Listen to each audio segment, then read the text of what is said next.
আউযুবিল্লাহি মিনাশ শাইতানির রাজিম বিসমিল্লাহির রহমানির রহিম। ফেনী ডিস্ট্রিক্ট অনলাইন স্কুলে নবম দশম শ্রেণীর ব্যবসা শিক্ষা শাখার শিক্ষার্থীদেরকে জানাচ্ছি স্বাগত জানাচ্ছি। আমি এনামুল হক, সহকারী শিক্ষক, ফেনী উচ্চ বিদ্যালয়, ফেনী সদর, ফেনী। আমাদের আজকের বিষয় হিসাব বিজ্ঞান নবম দশম শ্রেণী একাদশ অধ্যায় আলোচনা করব। আমরা আজকে যা পড়ব বা আলোচনা করব সেটি হচ্ছে উৎপাদন ব্যয়। তোমাদের পাঠ্য বইয়ের আমরা আজকে 185 এবং 189 পৃষ্ঠা নিয়ে আলোচনা করব। তোমরা সকলে তোমাদের বইয়ের 185 থেকে 193 পৃষ্ঠা ধরো।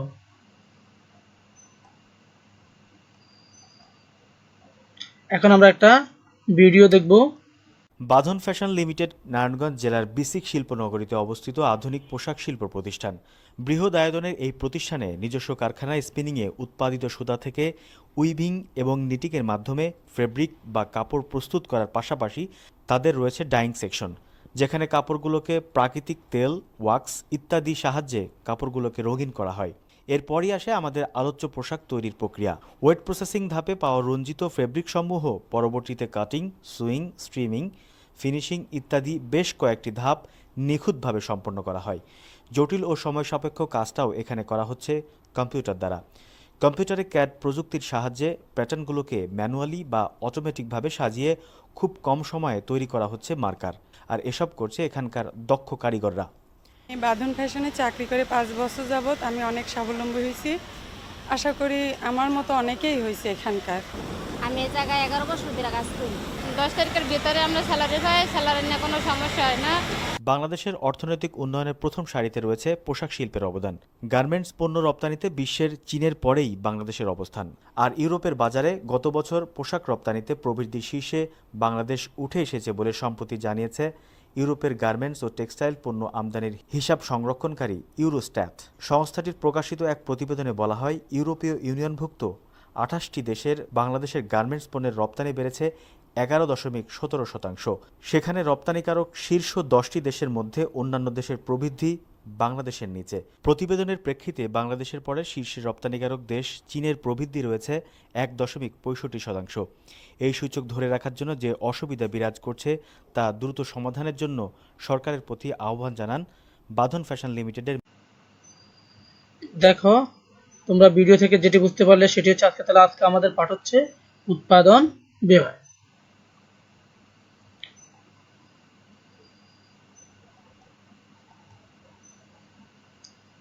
শিক্ষণফল আজকে আমরা এই পাঠ শেষে যা শিখতে পারবো তা হচ্ছে উৎপাদন ব্যয় কি তা বলতে পারবো, উৎপাদন ব্যয় নির্ণয়ের উদ্দেশ্য ব্যাখ্যা করতে পারবো, উৎপাদন ব্যয়ের উপাদান শনাক্ত করতে পারবো, উৎপাদন ব্যয় বিবরণী প্রস্তুত করতে পারবো। এখন দেখো, আজকে আমরা জানি উৎপাদন ব্যয় কি, আমরা একটু জেনে নিই। তোমরা প্রথমে ছবিতে দেখতে পাচ্ছ, কিছু ছবি দেখতে পাচ্ছ। এখানে একটা ছবিতে দেখতে পাচ্ছ তোমরা যে জুতা, একটা জায়গায় কিছু প্যারেক, একটা জায়গায় একটা গাম, একটা সাইকেল বানানো হচ্ছে, আরেক জায়গায় তুলা দেখতে পাচ্ছ, আরেক জায়গায় কিছু কম্বল দেখতে পাচ্ছ। তাহলে কি হচ্ছে, এই পণ্যগুলোকে উৎপাদন করা হয় বা সৃষ্টি করা হয়। তাহলে এই আলোকে আমরা সংজ্ঞাটা বলতে পারি কি,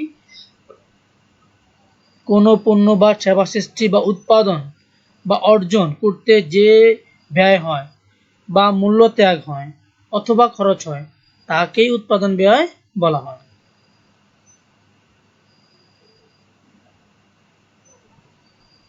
এখন দেখো, আমরা আরো একটু দেখি। কোনো দ্রব্য কারখানায় উৎপাদনের জন্য কাঁচামাল ক্রয় থেকে শুরু করে দ্রব্যটি ব্যবহার উপযোগী বা সমাপ্ত পণ্যে পরিণত করার জন্য যাবতীয় খরচের সমষ্টি হলো ওই দ্রব্যের উৎপাদন ব্যয়। তাহলে আমরা বিষয়টাকে কি করতেছি, যখন স্পষ্টভাবে বলবো তখন কি বলবো, কোনো দ্রব্য কারখানায় উৎপাদনের জন্য কাঁচামাল ক্রয় থেকে শুরু করে, আমরা যে কাঁচামাল কিনি সে কাঁচামাল ক্রয় থেকে শুরু করে এবং এই পণ্যটাকে ঠিক ব্যবহার উপযোগী করা, তথা মানে ভোক্তার ব্যবহার উপযোগী করাটাই হচ্ছে যে সকল খরচ হবে তার সমষ্টি হচ্ছে উৎপাদন ব্যয়। দেখতে পাচ্ছ, যেমন এখানে একটা ব্রিক ফিল্ডের তোমরা চিত্র দেখতে পাচ্ছ। প্রথমে হচ্ছে এখানে যে এক পাশে দেখতে তো তোমরা এই যে এখানে ইট বানাচ্ছে। তো ইট বানাতে কি লাগে তোমরা জানো, যেমন মাটি লাগে, বালু লাগে, এগুলো নিয়ে ইট বানা, এরপর একটা সময় পোড়ানো হয়। পোড়ানো হলে এরপর কি হয়, সেটা তাহলে ইট হয়। তাহলে এই যে কাঁচামাল ক্রয় ছিল, এই যেমন এখানে যে মাটি আনছিল, মাটি এবং বালি, এই যে মাটি বালি এবং একটা সময় শ্রমিক দিয়ে কাজ করানো হয়েছে, এরপর একটা সময় ইট বানানো হয়েছে ব্রিক ফিল্ডে। এই সবগুলো কাজের সমষ্টি হলো কি উৎপাদন ব্যয়। তোমরা দেখতে পাচ্ছ যেমন এখানে লেখা আছে ইট তৈরির কারখানায় বালু, মাটি, শ্রমিক এবং পোড়ানোর খরচের সমষ্টি হলো ইটের উৎপাদন ব্যয়।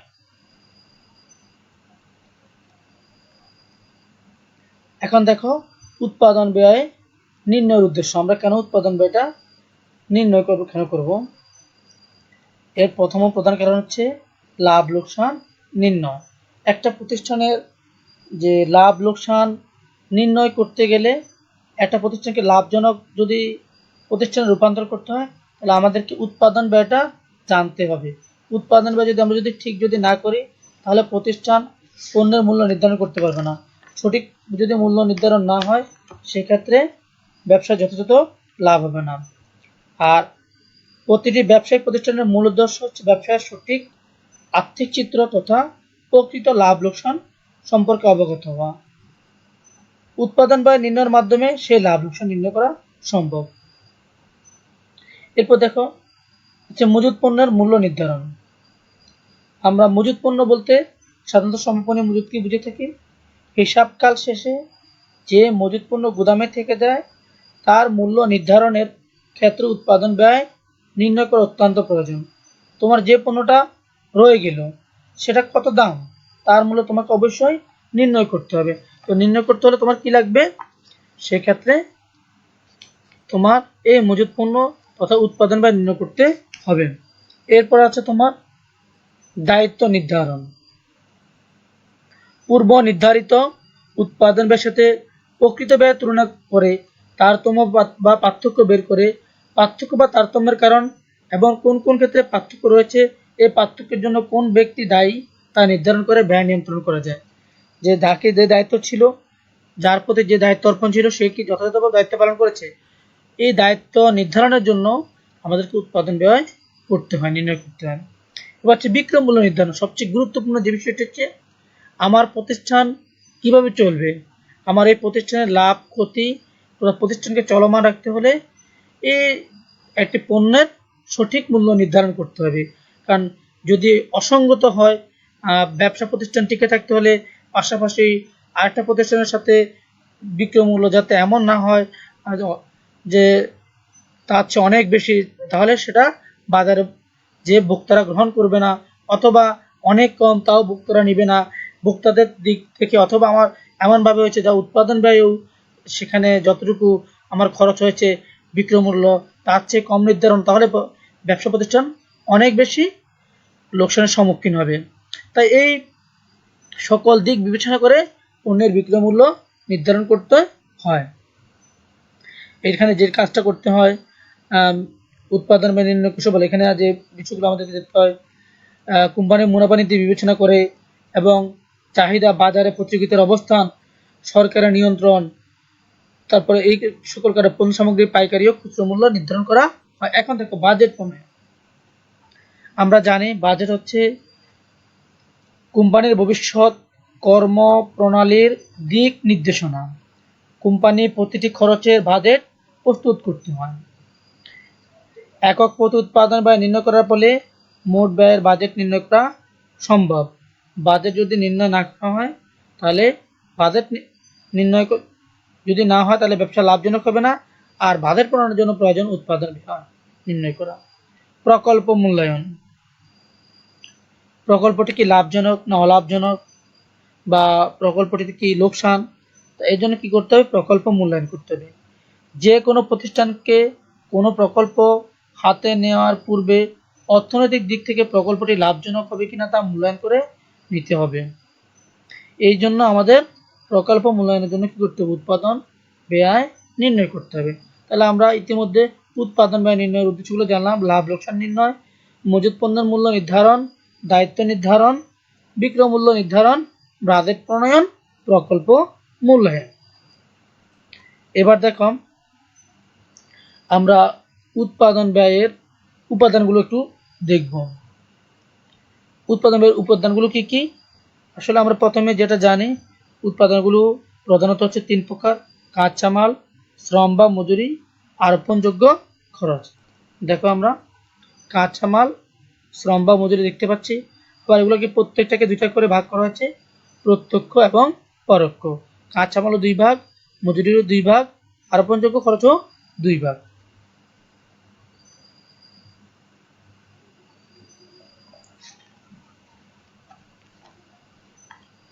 তাহলে আমরা বুঝতে পারছি প্রধানত 3টি উপাদান, এই 3টাকে আবার 2টা করে ভাগ করা হয়েছে, প্রত্যক্ষ এবং পরোক্ষ। আমরা আরেকটু দেখি এবার উৎপাদন ব্যয়ের উপাদানগুলো আরেকটু ভাগে দেখি।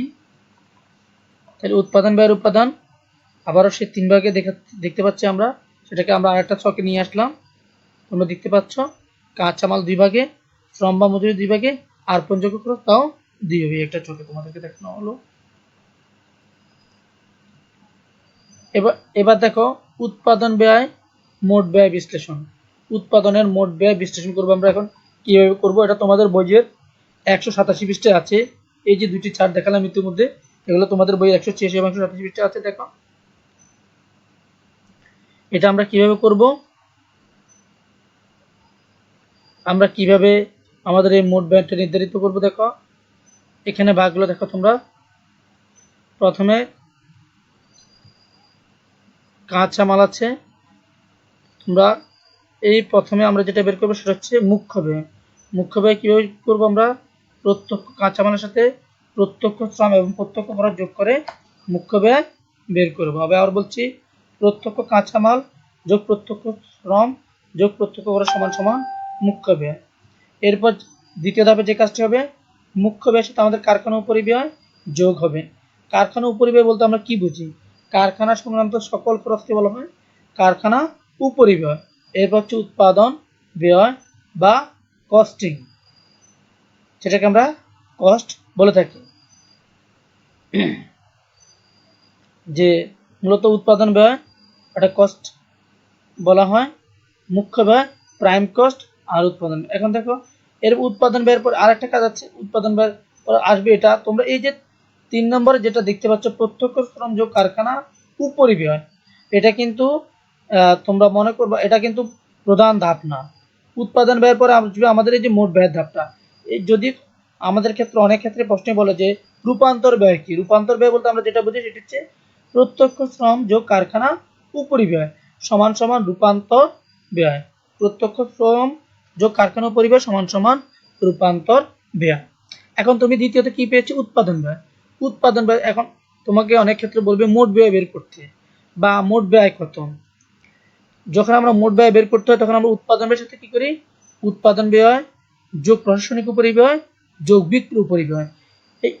আর এই দুটি ব্যয় তোমরা ইতিমধ্যে তোমাদের বিশদ আয় বিবরণীতে 10 মধ্যে তোমরা যেটাকে পরিচালন ব্যয় বলতে, প্রধানত এই পরিচালন ব্যয়টা 2 ভাগে বিভক্ত। একটা হচ্ছে প্রশাসনিক উপরিব্যয়, আর একটা হচ্ছে বিক্রয় উপরিব্যয়।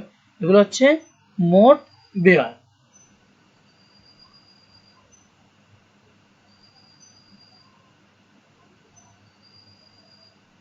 এরপর দেখো মোট ব্যয়ের সাথে প্রত্যাশিত মুনাফা যোগ করে পাওয়া যায় বিক্রয় মূল্য।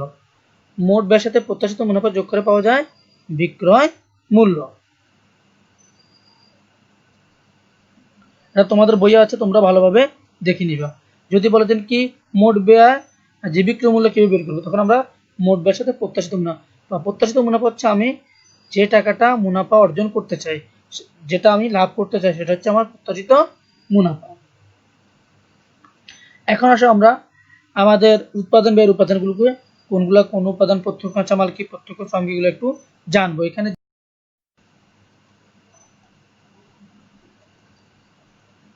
দেখো প্রত্যক্ষ কাঁচামাল, প্রত্যক্ষ কাঁচামালগুলোকে আমরা একটু জেনে নিই। দেখতে পাচ্ছ এখানে খাট, আর এখানে আছে খাট। প্রথমে এটা ছিল একটা বেডরুম, বেডরুমে একটা খাট আছে, এখানে খাটটা তৈরি হচ্ছে, আর সেই খাটের কাঁচামাল হচ্ছে কি গাছ। এরপর দেখো এখানে দেখতে হচ্ছে আমরা চটের বস্তা, আর সেখানে আছে পাট, এই পাট আসে এইভাবে পাট থেকে, সোনালী আঁশ থেকে। এরপর দেখতে পাচ্ছ চিনি, চিনি হচ্ছে কোথা থেকে, আখ থেকে। এখানে দেখতে পাচ্ছ সুতা, সুতা কোথা থেকে হয়, তুলা থেকে। এখানে দেখতে পাচ্ছ কাপড়, কাপড় হচ্ছে কোথা থেকে, সুতা থেকে। তাহলে আমরা কি বলতে পারি, যে আমরা দেখতে পাচ্ছি যেটা, একটু দেখো, আসবাবপত্র তৈরিতে কাঠ, চট তৈরিতে পাট, চিনি তৈরিতে ইক্ষু, সুতার জন্য তুলা, কাপড়ের জন্য সুতা। তাহলে এগুলো হচ্ছে প্রত্যক্ষ কাঁচামাল।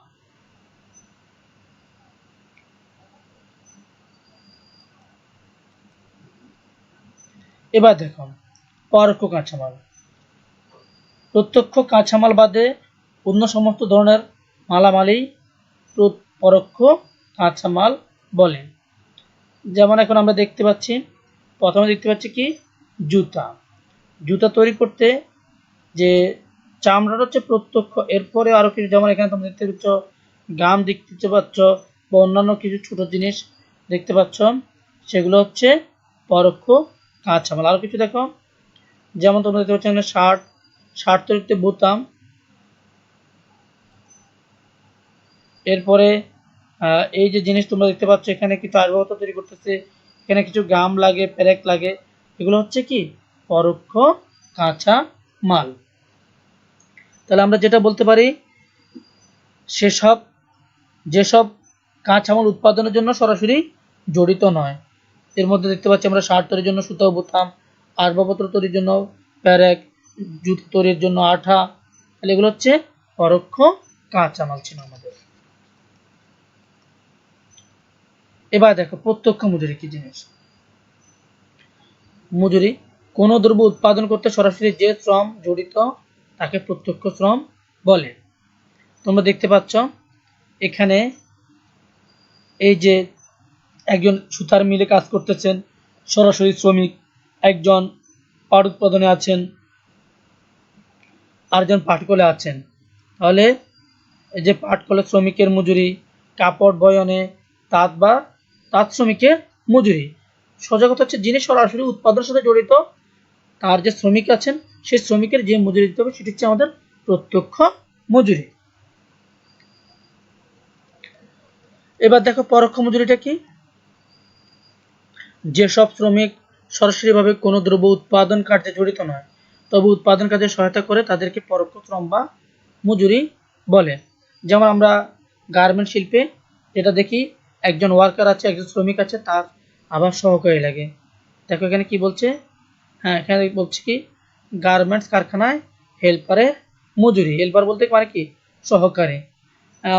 এরা হচ্ছে প্রধান শ্রমিক, এদেরও কিছু সহকারী লাগে, হেল্পার লাগে নতুন, তাদেরকে কি বলা হয়, পরোক্ষ মজুরি। অথবা যেটা বইতে যেটা বলা আছে সেটা হচ্ছে যে কারখানা ম্যানেজারের বেতন, সেটাও কিন্তু পরোক্ষ শ্রম, বা গার্মেন্টস কারখানায় ম্যানেজারের বেতন পরোক্ষ শ্রম।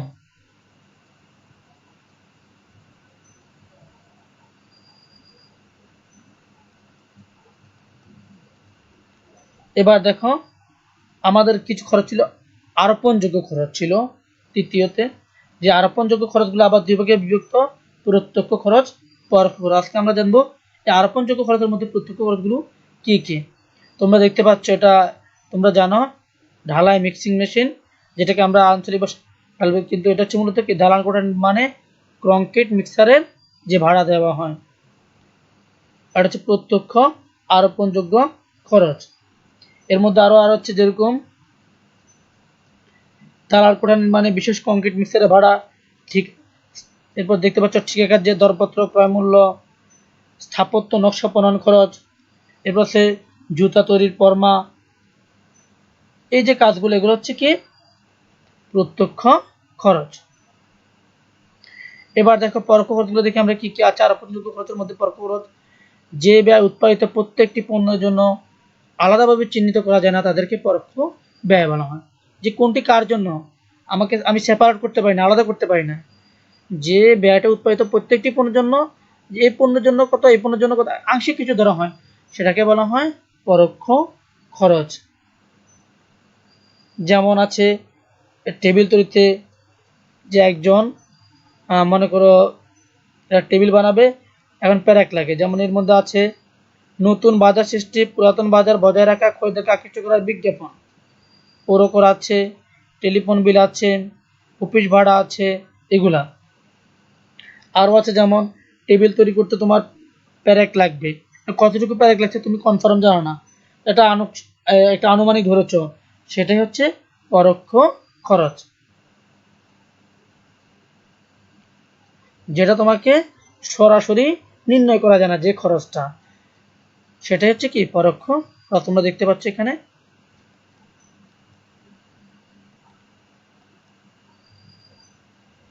এখন দেখো আবার পরোক্ষ খরচটাকে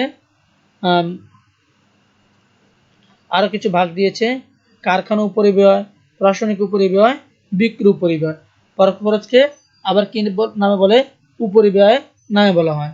এর মধ্যে আছে কারখানা উপরিব্যয়, প্রশাসনিক উপরিব্যয়, বিক্রয় উপরিব্যয়। এখন যা তাহলে কি যে ব্যয় উৎপাদিত প্রত্যেকটি পণ্যের জন্য আলাদাভাবে চিহ্নিত করা যায় না, তাদেরকে পরোক্ষ ব্যয় বলে। তোমরা চিত্রে দেখতে পাচ্ছ তিনটি কাজ দেখতে চাও, পানি নিতেছে, আর এক জায়গায় টেলিফোন খরচ করা হচ্ছে, হাঁটা হচ্ছে বিক্রয় উপরিব্যয়। এখন কারখানা উপরিব্যয়টা কি আমরা একটু জেনে নিই, যেটা হচ্ছে আমরা কারখানার ভাড়া বলি, তারপরে যে অগ্নি বা বীমা কারখানা খরচ, বীমা খরচ, বিদ্যুৎ ও পানি সরবরাহ খরচ, জ্বালানি খরচ, এগুলো হচ্ছে কারখানা উপরিব্যয়। আরও যদি বলি আমরা কারখানা সংক্রান্ত যে খরচগুলো থাকে শ্রমিকের ছাড়া, শ্রমিকের মজুরি ছাড়া বাকি যে খরচগুলো থাকে সেগুলো হচ্ছে কি কারখানা উপরিব্যয়। শ্রমিক এবং যন্ত্রপাতি আর মানে যেটা হচ্ছে প্রত্যক্ষ খরচ ছাড়া, ওই খরচগুলো ছাড়া বাকিগুলো হচ্ছে কি কারখানা উপরিব্যয়। এরপর হচ্ছে প্রশাসনিক উপরিব্যয়, প্রশাসন চালাতে যে খরচটুকু হয়, যেমন অফিস ও প্রশাসন সংক্রান্ত খরচ এর মধ্যে আছে অফিস কর্মচারীদের বেতন, অফিসের ভাড়া, অফিস সংক্রান্ত অন্যান্য ব্যয় যেমন ডাক ও তার, টেলিফোন, বিদ্যুৎ, ছাপা, মণিহারি, যাতায়াত খরচ, আইন খরচ, এগুলো হচ্ছে কি প্রশাসনিক উপরিব্যয়। এখন দেখো এই আলোচনার প্রেক্ষিতে আমাদেরকে একটি উৎপাদনকারী প্রতিষ্ঠানের উৎপাদিত পণ্যের ব্যয় বিবরণীটা কেমন হবে, যেটা তোমরা আজকে তোমাদের বাসা তথা বাড়িতে তোমরা করবে। এখন দেখো এই উৎপাদন ব্যয় বিবরণী নমুনাটা তোমাদের বইতে 193 পৃষ্ঠা আছে, তোমরা এটা বাড়িতে ভালো করে পড়ে নিবা এবং এই তালিকার আলোকে তোমরা বইয়ের উদাহরণ 1 নম্বর উদাহরণটা করবে, যেটা কাজ দিয়ে দিবা আজকে বাড়ির কাজ। প্রথমে লিখবে উৎপাদনকারী প্রতিষ্ঠানের নাম, যে প্রতিষ্ঠান হবে তার নাম লিখবে, এরপর উৎপাদিত পণ্যের ব্যয় বিবরণ লিখবে, এত সালে এত তারিখ পর্যন্ত সময়ের জন্য। ব্যয়ের উপাদান, এর মধ্যে প্রথমে কাঁচামালের প্রারম্ভিক মজুদ আসবে, প্রশ্ন তারা দিয়ে থাকবে, যোগ কাঁচামাল ক্রয়, যোগ ক্রয় পরিবহন। এরপর আসবে ভাত, কৃত কাঁচামাল, কৃত মাল মানে যে কাঁচামালটা কিনেছো সেটা যেটা ফেরত দিয়েছ, এটা এটা বিয়োগ করার পরে যেটা হবে তার নাম হবে ব্যবহার উপযোগী কাঁচামাল, এটা চলে যাবে তোমার দ্বিতীয় কলামে। এখান থেকে কাঁচামালের সমাপনী মজুদ বাদ দিবে, বাদ দেওয়ার পর যেটা হবে তার নাম হবে ব্যবহৃত কাঁচামালের খরচ, এটা যাবে তৃতীয় কলামে। আমি আবার বলছি, প্রথমে আমরা কাঁচামাল ব্যবহার করব, কাঁচামালের প্রারম্ভিক মজুদ যোগ কাঁচামাল ক্রয়, তোমরা দেখতে পাচ্ছ যেভাবে দেবে সেভাবে, সর্বশেষ যেটা যাবে তৃতীয় কলামে তার নাম হচ্ছে ব্যবহৃত কাঁচামাল। এরপরে যোগ হবে প্রত্যক্ষ মজুরি অন্যান্য খরচ সমান সমান মুখ্য ব্যয়, যেটা আমরা ইতিপূর্বে আলোচনা করেছিলাম। এরপর আছে আমাদের কারখানা উপরিব্যয়, কারখানা উপরিব্যয় যোগ হওয়ার পরে হবে উৎপাদন ব্যয়, উৎপাদন ব্যয়ের পরে হবে আমাদের চলতি কার্যের প্রারম্ভিক মজুদ এবং চলতি কার্যের সমাপনী মজুদ, প্রারম্ভিক মজুদটা যোগ হবে, সমাপনী মজুদটা বিয়োগ হবে, এরপর হবে উৎপাদিত পণ্যের ব্যয়। দেখো বাড়ির কাজ হচ্ছে তোমাদের এই যে কমপক্ষে 5টি প্রত্যক্ষ খরচের নাম লিখো, প্রত্যক্ষ পরোক্ষ খরচের পার্থক্য লিখবে, ক্রয় মূল্যের সাথে পরোক্ষ খরচ যোগ করে কি পাওয়া যায়। এবং আরেকটি কথা বলছি স্যারে, সেটা হচ্ছে তোমরা তোমাদের বইয়ের উদাহরণ যেটি আছে, উদাহরণটি সীমান্ত ফুড প্রোডাক্টের, সেই উদাহরণটি করবে। সবাই এতক্ষণ থাকার জন্য সকলকে ধন্যবাদ, ভালো থেকো, সবাই সুস্থ থেকো।